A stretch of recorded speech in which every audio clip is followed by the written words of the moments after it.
Hey guys, welcome back to Selena Thinking Out Loud. As you can see here, I have a beautiful orange tree.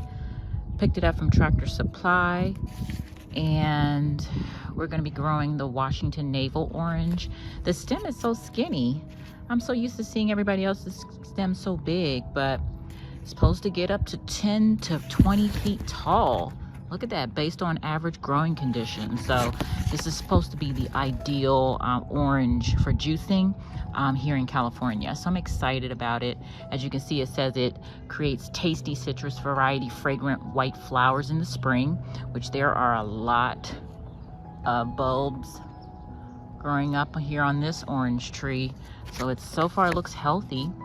And then it says it followed by medium-sized orange seedless fruit, which is always great.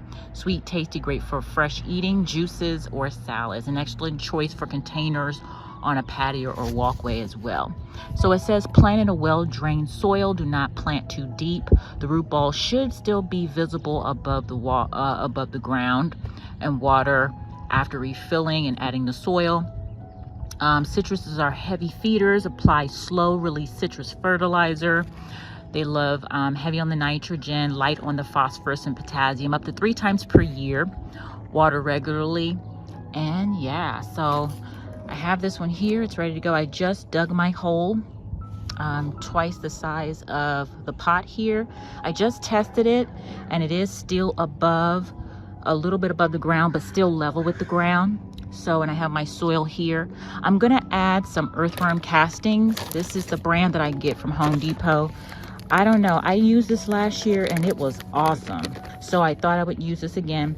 This is worm castings with included in soil as well. See, it says it's great for outdoor and indoor uses, improve plant growth. So you can see how the root ball has detached, separated from the container. I just have it here and I'm just pressing on it. See, so the soil can compact. And now I can go ahead on and pull this out. Got a good one because the roots are really loose. The soil is loose, it's not compacted.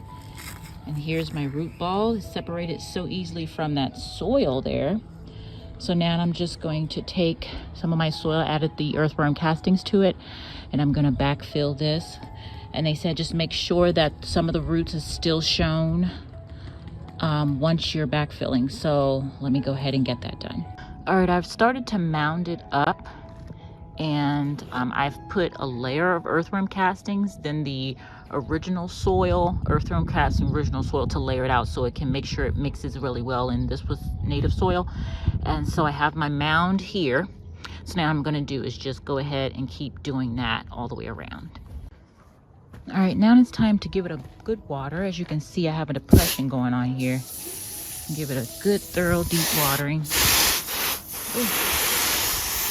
There we go. I'm gonna let that water get down in the roots. Then I'm gonna add some fertilizer.